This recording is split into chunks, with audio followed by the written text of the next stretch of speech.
بسم الله الرحمن الرحيم.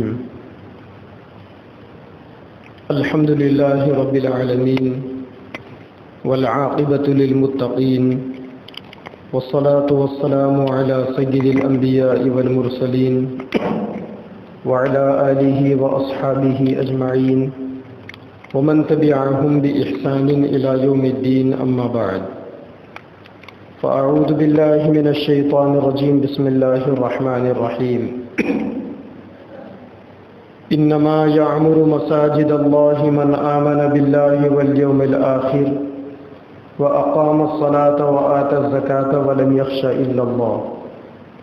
قال النبي صلى الله عليه وسلم: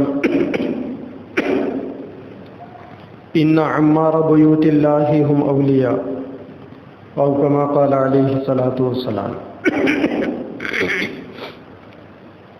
گزشتہ 2 جمعہ سے مساجد کے احکام، مساجد کے آداب بڑی تفصیل کے ساتھ بہت ساری باتیں سامنے آئی تھی. جب مسجدوں کی بات چل پڑی ہے تو مسجد کے مسائل سے متعلق کچھ ضروری باتیں ہم مسلمانوں کے ذہنوں میں رہنا بھی ضروری ہے، کیونکہ مسجدیں یہ اللہ تبارک و تعالیٰ کا گھر ہے اور اسلام کی پہچان ہے. مسجدیں شعائر اسلام میں سے ہے اور مسجد کی اللہ سے نسبت کی وجہ سے مسلمانوں پر مساجد کے سلسلے میں اس کے ادب اور احترام کو لے کر بڑی باریکیاں بھی ہیں اور بڑی ذمہ داریاں بھی ہیں، کیونکہ اللہ کے نبی صلی اللہ علیہ وسلم نے مسجدوں کو اعمال سے آباد کرنے والوں کو اللہ کا دوست بتایا ہے. ایک ہے مسجد کو چیزوں سے تعمیر کرنا اور دوسری ہے مسجد کو اعمال سے آباد کرنا. مسجدیں 2 چیزوں سے بنتی ہے. ایک لوگوں کے مالی تعاون سے بنتی ہے، جس میں سیمنٹ کا استعمال، کنکریٹ کا استعمال، ریتی کا استعمال، لوہے کا استعمال، بہت ساری چیزوں کو ملا کر مسجد کی تعمیر ہوتی ہے، مسجد کا ڈھانچہ کھڑا ہوتا ہے. اور دوسری مسجدیں بنتی ہے اعمال سے. ایک ہے مسجد بنتی ہے مال سے اور دوسرے ہے مسجد بنتی ہے اعمال سے. اعمال میں نمازیں بھی ہے، ذکر و اذکار بھی ہے، اعتکاف بھی ہے، قرآن کی تلاوت بھی ہے، تعلیم کے حلقے بھی ہے، تبلیغ سے متعلق چیزیں بھی ہے، تصوف اور تزکیے کی محفلیں بھی ہے. یہ سارے وہ اعمال ہیں جس سے مسجدیں بنتی ہیں. تو مساجد کی تعمیر کے لیے 2 چیزیں ضروری ہے. ایک تو مال بھی ضروری ہے اور دوسرے اس سے زیادہ اعمال بھی ضروری ہے. جو لوگ مسجدوں کی تعمیر میں اپنے مال سے حصہ لیتے ہیں وہ بھی اللہ تبارک و تعالیٰ کے چہیتے بندے ہوتے ہیں، اور جو لوگ مساجد کی آبادی میں اعمال سے حصہ ڈالتے ہیں وہ اللہ تبارک و تعالیٰ کے اور زیادہ چہیتے بندے ہیں. لہذا مسجدیں نمازوں کے لیے بنائی جاتی ہے، ذکر و اذکار کے لیے بنائی جاتی ہے، تو مسجدوں کا بھرپور احترام ہونا چاہیے اور مسجد کے بنانے کا جو مقصد ہے اس مقصد کو پورا کرنا چاہیے. یہی وجہ ہے کہ اسلام کے ابتدائی دور میں بڑی بڑی مسجدیں نہیں ہوتی تھیں. چھوٹی چھوٹی مسجدیں مصلی کی شکل کی لوگوں کے محلے میں ہوتی تھی.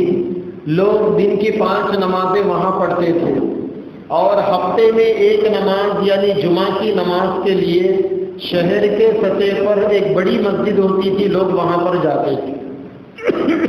اسے جامع مسجد کہتے تھے. اور یہ اجتماع مسلمانوں کا آپسی اتحاد کو بتانے والا اجتماع ہوتا تھا۔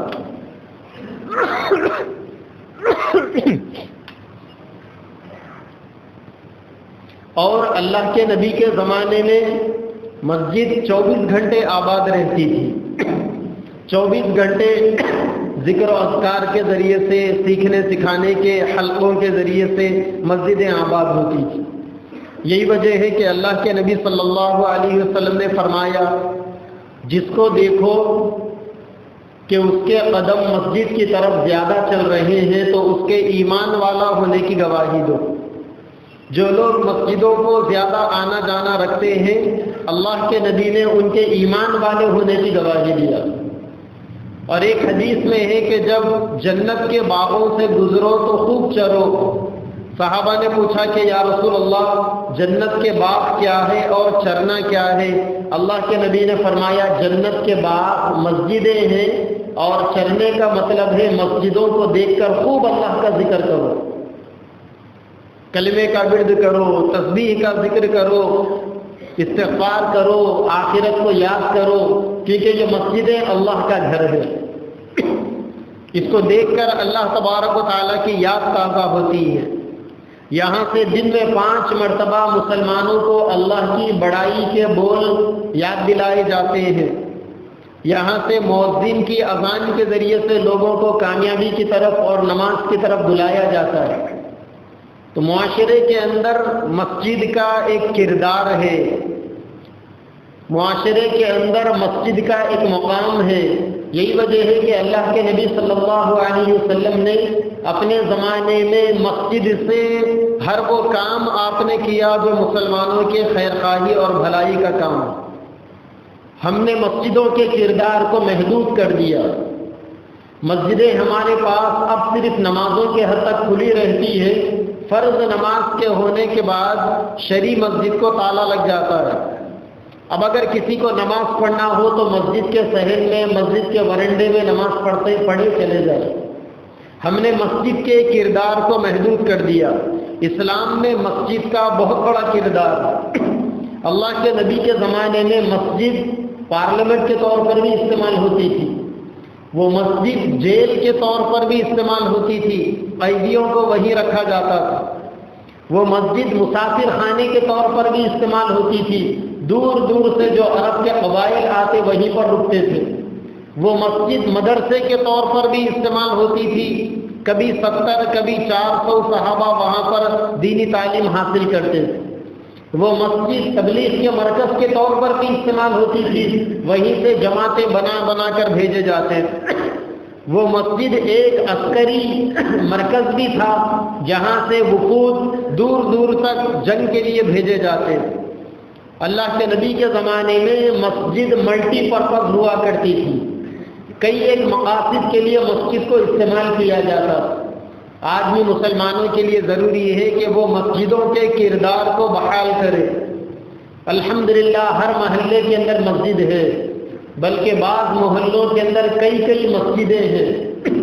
اگر وہ مسجد والے ذمہ داری لے لیں اور اپنے پورے محلے کا، مسجد کے اطراف میں جتنے مسلمانوں کے مکانات ہیں، اگر ان کا سروے کر لے کہ کس مکان کے اندر کتنے لوگ رہتے ہیں، ایک سروے تو ان کا دینی اعتبار سے ہونا چاہیے کہ لوگ کتنے لوگ ہیں، قرآن پڑھے ہوئے کتنے ہیں، فرائض دین کو جاننے والے کتنے ہیں۔ ایک سروے ان کا ایجوکیشنل لیول کا ہونا چاہیے، دیکھیں کہ وہاں پر گھروں میں کون کون دنیاوی اعتبار سے ڈگری ہولڈر ہے، تعلیم یافتہ ہے۔ اگر کوئی بچے کسی گھر کے اندر 8ویں جماعت 9ویں جماعت پڑھ کر انہوں نے اپنا ایجوکیشن ڈسکنٹینیو کر دیا، تو اب مسجد کمیٹی کی ذمہ داری ہونی چاہیے، کچھ نوجوانوں کی ذمہ داری ہونی چاہیے، وہ اپنے مسجد کو مرکز بنا کر ان کے 10th کا ایگزام دلائے۔ کوئی بچے 10th پڑھ کر آگے تعلیم جاری نہیں رکھ سکتے، ان کی مجبوری ہے، ان کے لیے اگر کچھ تعلیمی امداد دینے کا موقع آئے، اگر کچھ اسپانسرشپ کرنے کا موقع آئے تو مسجدوں کو مرکز بنا کر اس مقصد میں استعمال کرنا چاہیے۔ پھر ایک سروے ان لوگوں کا اکنامکلی بھی ہونا چاہیے کہ مسلمانوں کی مسجد کے اطراف میں جتنے مسلم مکان ہیں ان کی معاشی حالت کیا ہے. بہت سے لوگ ہیں جو ہنر جانتے ہیں لیکن کام نہیں مل رہا ہے، پریشان ہے. کوئی الیکٹریشین ہے، کوئی پلمبر ہے، کوئی اچھا کارپینٹر ہے، کوئی اچھا بڑائی ہے، کوئی کچھ ہے کوئی کچھ ہے، یا پھر کوئی تعلیم یافتہ ہے، انٹرویو کئی فیس کرنے کے باوجود بھی انٹرویو میں فیل ہو گئے، کامیاب نہیں ہوئے. اب ان کو روزگار سے کیسے جوڑا جائے، اس کی فکر بھی مسجد سے ہونی چاہیے. ان کو راستہ بتا دیا جائے. ورنہ آپ دیکھیں ہمارے معاشرے کے اندر نوجوان 10 سال سے بیکار کے پڑے ہوئے، پتہ نہیں ان کے گھر کیسے چلتے ہوں گے. 10 سال سے بیکار کے پڑے ہوئے ہیں. وہ انتظار میں ہیں کسی ایسے جن کے جو آئے علاؤ الدین کا چراغ گھس دے اور ان کے گھر میں نوٹوں کی بارش ہونے لگے. وہ انتظار میں ہیں ایسی ڈیلنگ کے جو راتوں رات ان کو کروڑ پتی بنا دے. جو لوگ محنت کر رہے ہیں وہ تو کروڑ پتی نہیں بن رہے، اور یہ خواب دیکھ کر ہی کروڑ پتی بننا چاہتے ہیں، وہ بھی اوور نائٹ، راتیں رات کروڑ پتی بنیں گے. سینکڑوں نوجوان بیکار کے پڑے ہوئے ہیں گھروں کے اندر.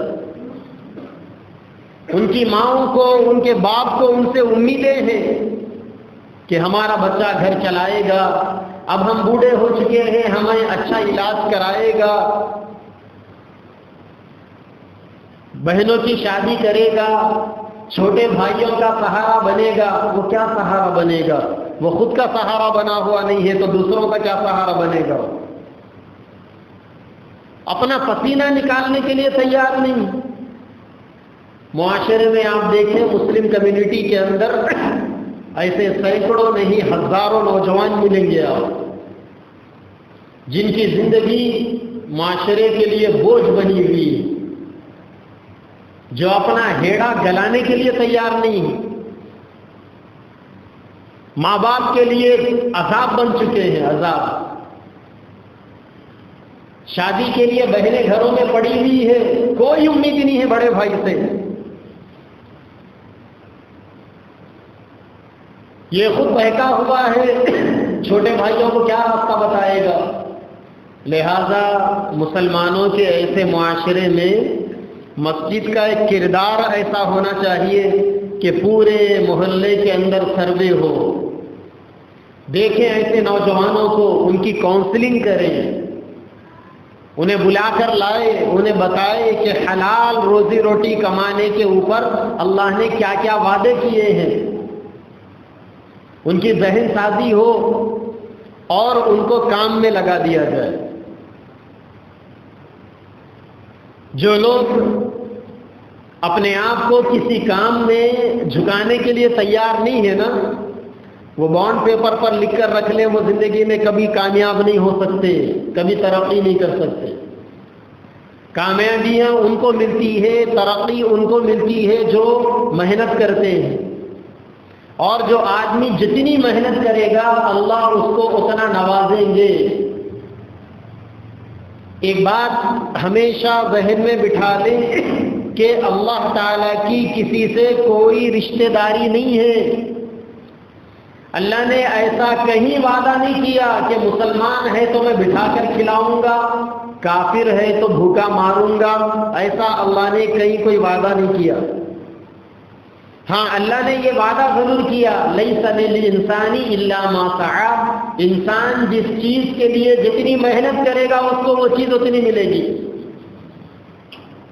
آپ دنیا کمانے پر محنت کریں گے دنیا ملے گی، آپ آخرت کے لیے محنت کریں گے آخرت ملے گی. آپ اچھے کاموں پر محنت کریں گے تو اچھے کاموں میں ترقی کریں گے، اور اگر آپ برے کاموں پر محنت کریں گے تو برے کاموں میں ترقی کریں گے. یہ دنیا تو محنت کی جگہ ہے، آدمی جیسی محنت کرے گا.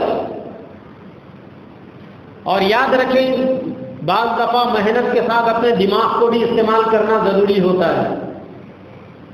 اس کے لیے اسلام نے تعلیم کو ضروری قرار دیا، کیونکہ انسان تعلیم سے اپنے دماغ سے فائدہ اٹھا سکتا ہے. اگر کسی کے پاس تعلیم نہ ہو تو پھر وہ اپنے دماغ سے فائدہ نہیں اٹھا سکتا. اسی لیے تعلیم بھی ضروری ہے.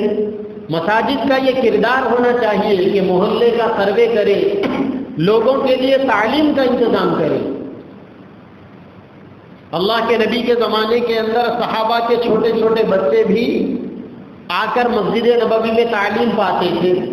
بڑے بڑے صحابہ، عمر کا کوئی پاس و لحاظ نہیں تھا، چونکہ صحابہ کرام کے سامنے آخرت کی زندگی تھی تو وہ لوگ دین کی تعلیم کے لیے کبھی نہیں شرماتے تھے. اگر آج مسجدوں کو مرکز بنا کر ہمارے بچوں کی تعلیم کا انتظام کر دیا جائے، ہر محلے کی ہر مسجد کے اندر منظم مکتب قائم ہو جائے تو ہمارے بچوں کو بچپن سے اللہ تبارک و تعالیٰ سے تعلق قائم ہو جائے، دین کا علم ان کے اندر آ جائے.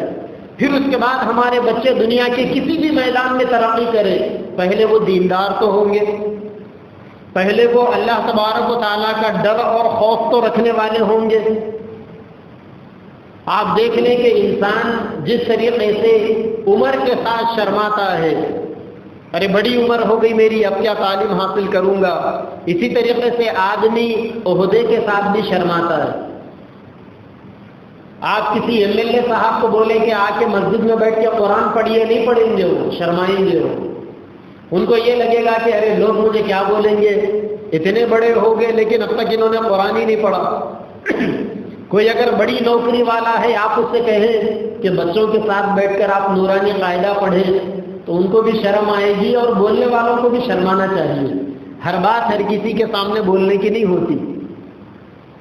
دین سکھانے کا یہ طریقہ نہیں ہوتا کہ بڑوں کو بچوں کے ساتھ بٹھا کر پڑھا دیا جائے. تو ہر مسجد کے اندر ایسا ایک نظام ہو جس کے اندر ہر عمر کے لوگوں کے لیے دینی تعلیم حاصل کرنے کا ملکہ ہو. اگر مسجدوں کو ہم کمیونٹی سینٹر کے طور پر استعمال کریں، مجھے ایک چیز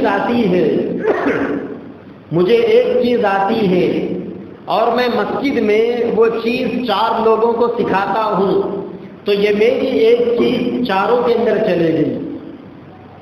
آپ کے پاس 1 روپیہ ہے، میرے پاس 1 روپیہ ہے، آپ مجھے 1 روپیہ دیں گے، میں آپ کو 1 روپیہ دوں گا تو دونوں کو کچھ نہیں ملے گا، دونوں 1 روپے والے ہی رہیں گے. لیکن اگر میں آپ کو 1 روپیہ دے دوں یا آپ مجھے 1 روپیہ دے دیں تو ایک کے پاس 2 روپے بنیں گے. یا ہم دونوں مل کے 1 روپیہ کسی ایک جگہ پر ڈال دیں تو اب یہ دونوں کے پیسے مل کر اب اس کے ذریعے سے کچھ نہ کچھ جگاڑ لگایا جا سکتا ہے. اور جب لوگوں کی صلاحیتیں ملتی ہیں، پیسہ آپس میں ملتا ہے تو پھر اس کے اندر اللہ تبارک و تعالیٰ برکتیں بھی ڈالتے ہیں. آج کاروبار شروع کرنا بڑا مسئلہ ہے، کمپٹیشن زیادہ ہے ہر فیلڈ کے اندر، اور ہر کسی کے پاس اتنی دولت بھی نہیں کہ وہ کاروبار شروع کر سکے. اگر مسجدوں کو ہم مرکز بنا کر ایک محلے کے ہم خیال 2-4 لوگوں کو ایک جگہ جوڑ کر اگر ان کو ہم شیئرنگ میں کاروبار شروع کرانے کے اگر اسکل سکھا دیں، ان کو بتا دیں کہ آپ آپس میں اپنے پیسوں کو ملا کر کیا کر سکتے ہیں. ایک آدمی 50,000 ڈالا، دوسرا 50,000 ڈالا، تیسرا 50,000 ڈالا، 4 لوگ اگر مل کر 2 لاکھ روپے جمع کر لیں تو کیا نہیں کر سکتے. مگر مصیبت یہ ہے کہ ہم لوگ کرنا نہیں چاہتے اور ہم لوگوں کی نیتیں خراب ہیں. ہم چاہتے ہیں کہ میرے 50,000 کے ساتھ بقیہ تینوں نے جو 1.5 لاکھ روپے ڈالے ہیں میں اس کا مالک بن جاؤں. جہاں انسان نیت خراب کرتا ہے وہاں کام آگے نہیں بڑھتا. مسلمانوں کو اللہ تعالیٰ نے یہی تو سکھایا ہے نا سب سے پہلے، انما الاعمال بالنیات، کہ تمہاری نیتیں جیسی ہوگی عمل کا دار و مدار ویسا ہوگا. اب پارٹنرشپ میں سامنے والے کو چونا لگانے کی نیت ہے، سامنے والے کو ٹوپی پہنانے کی نیت ہے تو پھر خود بھی ٹوپی پہنیں گے، خود کو بھی چونا لگے گا. اور اگر نیت صاف ہے سب کی، اللہ تعالیٰ ترقی دیں گے.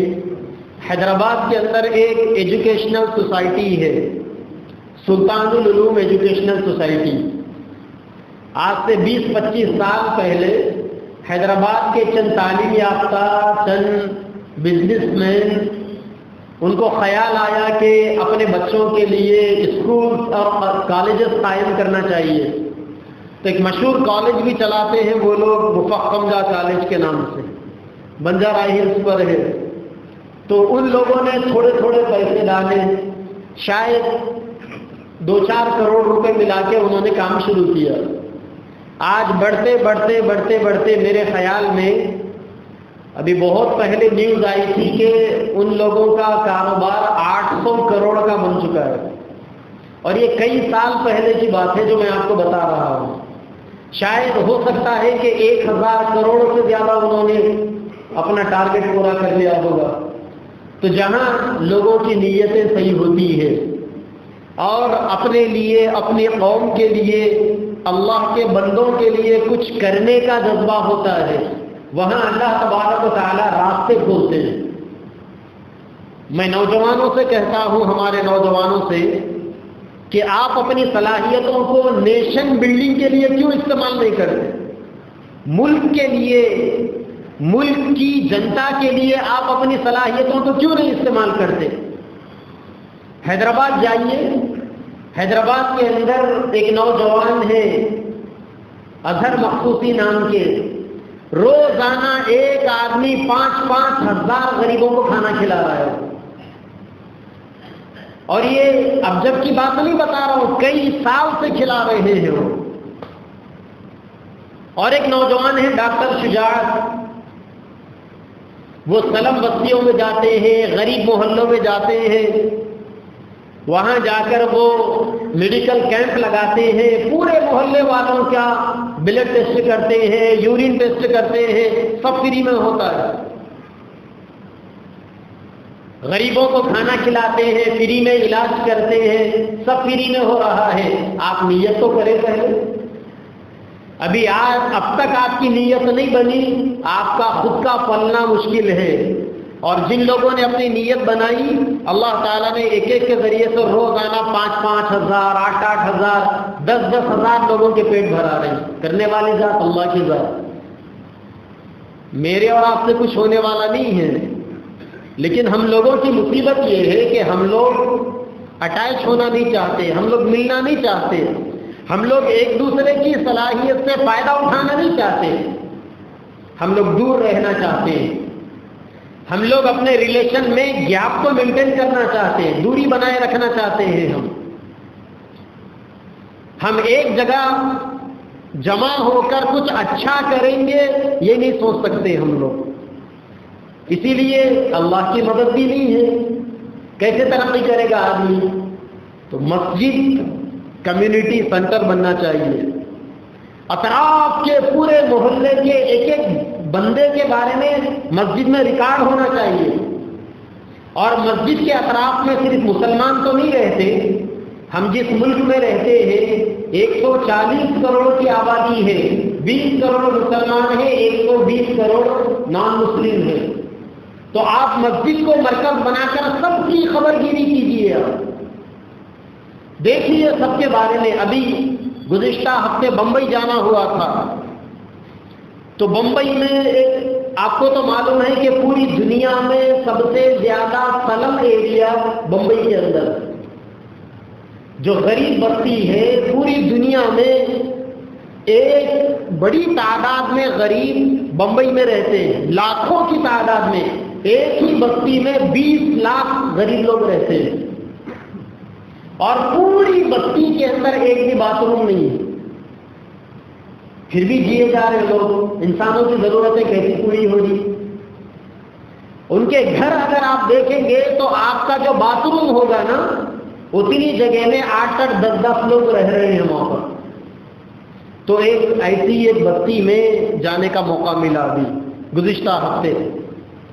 مسجد ہے، مسجد کے اطراف میں پورے غریبوں کے مکانات اور بالکل کنجسٹڈ مکانات. وہاں جا کر سانس لینا دشوار ہے.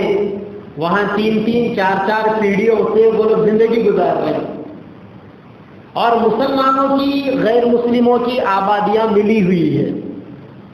ابھی لاک ڈاؤن ہو گیا، زیادہ تر لوگ وہاں پر غریب پیشہ، روزانہ صبح کام پر جاتے ہیں تو شام اپنے بیوی بچوں کو کچھ کھلا سکتے ہیں.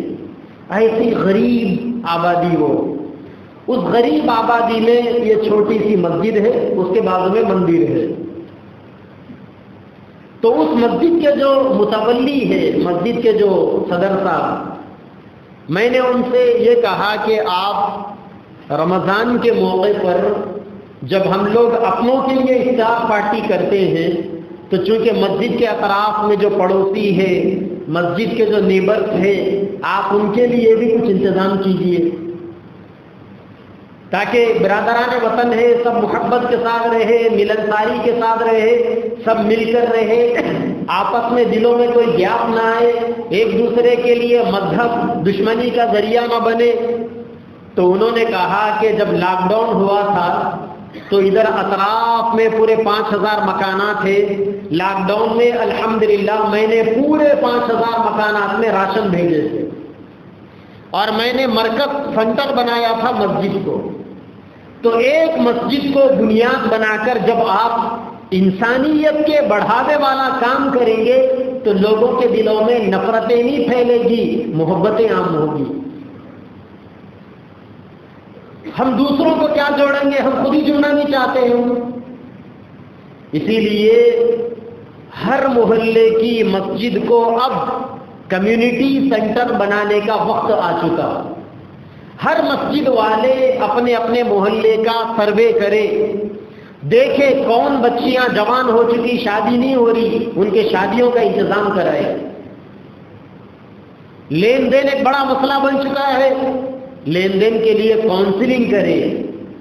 اگر ایک محلے کے نوجوان ہمت کر کر کھڑے ہو جائیں کہ ہم بغیر لین دین کے شادی کریں گے، اور اگر کوئی لین دین لے گا سارے محلے والے اس کا بائیکاٹ کریں گے، وہ شرم کے مارے بغیر لین دین کے شادی کرے گا. اگر کوئی ایک محلہ ایسا تیار ہو گیا، کہاوت مشہور ہے خربوزے کو دیکھ کر خربوزہ رنگ پکڑتا ہے. ایک محلے میں نوجوان اگر ایسے تیار ہو جائیں تو ان کا دیکھ کر دوسرے محلے والے سبق حاصل کریں گے، ان کا دیکھ کر تیسرے محلے والے سبق حاصل کریں گے. اس طریقے سے پورا ایک علاقہ جہیز سے پاک ہو جائے گا. آپ کے مشورے کر لینے سے یہ چیزیں رکنے والی نہیں ہیں. عمل کا اثر پڑتا ہے زندگیوں کے اندر. پہلے عمل کرو پھر بولو. خود کی زندگیوں کے اندر لاکھوں روپے جہیز تم نے اپنے سسرال والوں سے لوٹا اور آج مشورہ کرو گے کہ ہم جہیز پر پابندی لگائیں گے، تو تمہارے یہ مشوروں سے تمہارے اوپر لعنت تو برسے گی لیکن سامنے والا کبھی سبق نہیں لے سکتا. پہلے خود کو سدھارنا چاہیے، خود کا چہرہ آئینے میں دیکھنا چاہیے. کہیں میں کیریکٹر لیس تو نہیں ہوں. لوگوں کی مصیبت یہ ہے کہ زندگی کے اندر کسی قسم کا کوئی کیریکٹر نہیں ہے اور ہم سامنے والوں کو آئینہ دکھانا چاہتے ہیں. خود کی زندگیاں سیدھی کرنی چاہیے آدمی کو. تو کسی محلے کے اندر سروے کر لیا ہم نے، کسی بچی کی شادی ہے، اس کی شادی کے لیے ہم کیا کر سکتے ہیں. ہم یہ بھی دیکھنا چاہیے کہ کسی گھر کے اندر کوئی بیمار ہے، ان کے علاج کے لیے مسجد سے کیا کام ہو سکتا ہے. علاج کا بندوبست کرنا یہ ہماری ذمہ داری ہے. آپ دیکھیں کہ ہر جمعہ میں ہماری یہی مسجد کو دیکھ لیں کتنی برقعے والی آ کر بیٹھی بھی رہی تھی یہاں پر. پتہ نہیں ان میں سے کتنے فیک ہوں گے، کتنے اتھینٹک ہوں گے، اللہ بہتر جانے. لیکن کسی کو مانگنے کے لیے گھر سے نکلنے کی نوبت کیوں آئی؟ اللہ کے نبی نے فرمایا کہ اس مسلمان کا ایمان کمزور ہے جو خود تو پیٹ بھر کر کھا کر سو جائے اور اس کا پڑوسی بازو میں بھوکا سوئے. تو اسلام نے تو ہم کو سوشل لائف کی اتنی بہترین تعلیم دی ہے نا، سماجی زندگی کی، کہ آپ تو پیٹ بھر کر کھا کر سو گئے اور آپ کا پڑوسی بھوکا ہے، تو آپ کیسے مسلمان ہو گئے آپ؟ تو ہمیں کب جائزہ لیں گے ہم ہمیں جائزہ لینا چاہیے کس گھر کی کیا حالت ہے۔ یاد رکھیں کہ ہر کوئی مانگنے والا نہیں ہوتا، جو لوگ عزت دار ہوتے ہیں نا وہ لوگ دوسروں کے سامنے زبان کھولنے سے شرماتے ہیں۔ ابھی حال میں ایک جنازے میں شرکت کا موقع ملا، ایک دو مرتبہ زندگی میں ان سے ملاقات ہوئی تھی۔ ان کے انتقال کے بعد پتہ چلا کہ جب سے لاک ڈاؤن لگا تو ان کی فائنانشیلی حالت اتنی خراب ہو گئی، 4-5 لاکھ روپے قرضہ ہو گیا تھا، گھر میں جوان بچیاں ہیں، اسی غم میں اندر گھلتے گھلتے انتقال بھی ہو گیا۔ اب ان کا قرضہ کون پھیڑیں گے؟ اللہ کے نبی صلی اللہ علیہ وسلم کے پاس ایک مرتبہ ایک جنازہ آیا، اللہ کے نبی نے اعلان کیا کہ یہ جو میت ہے یہ کسی کو قرضہ باقی ہے؟ تو ایک نے کہا کہ ہاں مجھے قرضہ باقی ہے۔ اللہ کے نبی نے فرمایا پہلے اس کا قرضہ پھیڑو، ورنہ اس وقت تک میں اس کی نماز جنازہ نہیں پڑھاؤں گا۔ کیونکہ اگر کوئی انسان کسی کا قرضہ لے کر قرضہ ادا کیے بغیر دنیا سے چلا جاتا ہے تو اس کی روح لٹکی رہتی ہے آسمان میں۔ تو بھائی اگر کوئی غریب ہے قرضے سے مر گیا، قرضے کے بعد اس کو موت آ گئی، تو اب اس کا قرضہ کون پھیڑیں گے؟ آپ کے اسی علاقے کا ایک واقعہ ہے، 1.5 سال پہلے ایک صاحب کا انتقال ہوا، باپ کا انتقال ہوا، لوگ آئے قرضہ پوچھنے بیٹوں سے، تو بیٹوں نے کہہ دیا کہ بابا کو دیے تھے، بابا سے پوچھ لو جا کے۔ اب وہ میرے سامنے آ کر کہنے لگا کہ یہ کیسی باتیں ہیں، حالانکہ ان کا باپ تو انہی کے لیے لیا تھا قرضہ۔ کوئی بھی باپ کس کے لیے قرضہ لیتا ہے؟ اپنے اولاد کے لیے لیتا ہے نا۔ اور اولاد نے کیا کہا؟ بابا کو دیے تھے، بابا سے پوچھ لو۔ تو ایسی اولاد تو روئے زمین کے اوپر کٹر دشمن ہے یہ۔ اس کو یہ بھی پتہ نہیں بے غیرت کو کہ اس کا باپ قرضے سے مر چکا ہے، اس کی باپ کی روح لٹکی ہوئی ہے۔ جب تک قرضہ نہیں پھیڑیں گے روح کے بارے میں فیصلہ نہیں ہوگا۔ آخرت کے مرحلے خطرناک ہے قرضہ رکھ کر مرنے والوں کے لیے۔ تو آج تو اولاد بھی اس کا احساس کرنے والی نہیں ہے، تو کم سے کم ہماری مسجدیں سینٹر بنے۔ کوئی لاکھوں قرضہ رکھ کر مرے گا تو اس کو تو پھیڑا نہیں جا سکتا، لیکن چھوٹا موٹا جو قرضہ ہے اس کے بارے میں تو توجہ کی جا سکتی ہے، لوگوں کی کاؤنسلنگ تو کی جا سکتی ہے۔ کسی نے مجھ سے 50,000 قرضہ لیا اور مر گیا، آپ مجھے سمجھا تو سکتے ہیں کہ بھائی 50,000 تو ہم نہیں پھیڑ سکتے، آپ آدھا معاف کر دو ہم آدھا دے دیں گے، آپ 30 معاف کر دو ہم 20 دے دیں گے، آپ اللہ کے لیے 40 معاف کر دو ہم 10 دے دیں گے۔ یہ تو ہو سکتا ہے نا۔ یہ کام بھی مسجدوں سے کرنے کا کام ہے، تعلیمی کام، ان کی امداد کا کام۔ بیوائیں ہیں، بے سہارا ہے، بہت سے گھروں کے اندر ایسے بوڑھے لوگ پڑے ہوئے ہیں مہینے بھر کی دوائیں نہیں خرید سکتے۔ اگر ہم مسجد کو کمیونٹی سینٹر بنا کر استعمال کریں گے ان کے لیے مہینے بھر کی دواؤں کا انتظام۔ یقیناً دوائیں بہت مہنگی ہیں، اس میں کوئی شک نہیں، اور اس وقت پورے ہندوستان کے اندر میڈیکل مافیا دندنا رہا ہے۔ اور آپ جس ضلع سے تعلق رکھتے ہو، کریم نگر ضلع، سب سے زیادہ پورے ہندوستان میں میڈیکل کی لائن کے اندر مافیا کریم نگر میں بیٹھے ہوئے ہیں۔ ایک ایک دن میں 6-6 کروڑ کی دوائیں بک رہی ہیں۔ لیکن آج کل وہ پرائم منسٹر یوجنا کے تحت ایک میڈیکل ہر علاقے کے اندر آئی، جس میں باہر اگر میڈیکل سے آپ 100 روپے میں خریدیں گے تو وہی دوا آپ کو وہاں 5-10 روپے میں بھی مل جائے گی۔ تو ہم مسجد کو کمیونٹی سینٹر بنا کر ایسی سستی میڈیکلوں سے دوائیں لے کر غریبوں کے لیے ہر مہینہ شوگر کی بیماری ہے، ہارٹ کی بیماری ہے، بی پی کی بیماری ہے، ان دواؤں کا انتظام تو کر سکتے ہیں۔ یاد رکھیں عربی زبان کے اندر ایک مشہور مقولہ ہے، ان دا گیونگ وی ریسیو۔ جب تک آپ دوسروں کو کچھ دیتے نہیں اس وقت تک آپ کو کچھ ملتا نہیں۔ ہم نے ایک مسلمان ہونے کے ناطے اللہ کے نبی صلی اللہ علیہ وسلم کی ایک ذمہ دار امت ہونے کے ناطے ہم نے دوسروں کو کیا دیا؟ کچھ نہیں دیا ہم نے۔ یہ مساجد محبتوں کا پیغام عام کرنے کے مراکز ہے. ہم نے یہاں سے کتنی محبت بانٹی؟ ماننا پڑے گا ہم نے کچھ نہیں کیا، کچھ نہیں بانٹی ہم نے. تو جب آپ نے محبتوں کو دیا نہیں تو پھر آپ کو محبتیں کہاں سے ملے گی؟ جب آپ نے سامنے والوں کو، اللہ کے بندوں کو کچھ دیا نہیں تو سامنے والے آپ کو کیا دیں گے؟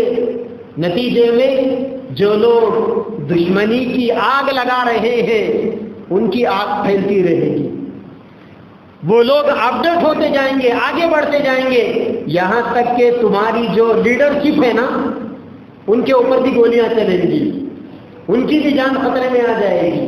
اسی لیے مسلمانوں کو اپنی ذمہ داری کا احساس کرتے ہوئے اپنے مسجدوں کو کمیونٹی سینٹر بنا کر مسجد کے اطراف میں جتنے مکانات ہیں، جتنے لوگ مسجد کے پڑوسی ہیں، میں صرف مسلمانوں کی بات نہیں کر رہا ہوں، چاہے وہ کسی بھی مذہب سے تعلق رکھنے والے ہو، ان کا سروے کریں اور ان کے لیے ان کے بچوں کی تعلیم کا انتظام، بیماروں کے علاج کا انتظام، کوئی اگر قرضے سے ہے تو قرض کے پھیرنے کا انتظام.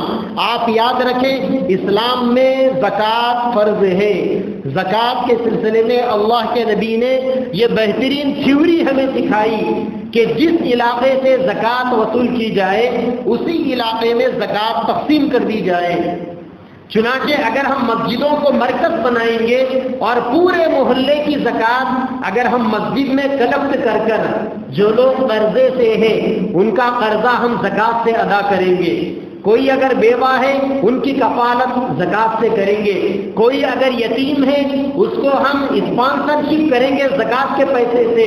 تو امت کے اندر جو بے روزگاری ہے، تعلیم کے سلسلے میں امت کے اندر جو بیزارگی ہے، اور بھی بہت سارے مسائل سے جہاں امت پریشان ہے، جوجھ رہی ہے، تول رہی ہے، اللہ چاہے تو 100% نہیں، 50% ہی صحیح، 60% ہی صحیح، کسی حد تک لوگوں کے مسائل حل ہوتے رہیں گے. اور اسی طریقے سے رفتہ رفتہ قومیں بنتی ہے.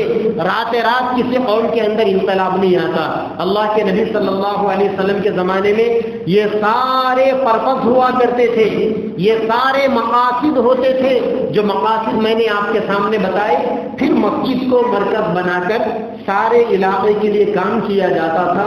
اللہ تبارک و تعالیٰ نے ہمارے اپنے علاقے کے اندر بھی بہت ساری مساجد دی ہے، اور مسلمان اور اس علاقے کے دوسرے لوگ زندگی کے بہت سارے مسائل کو فیس کر رہے ہیں.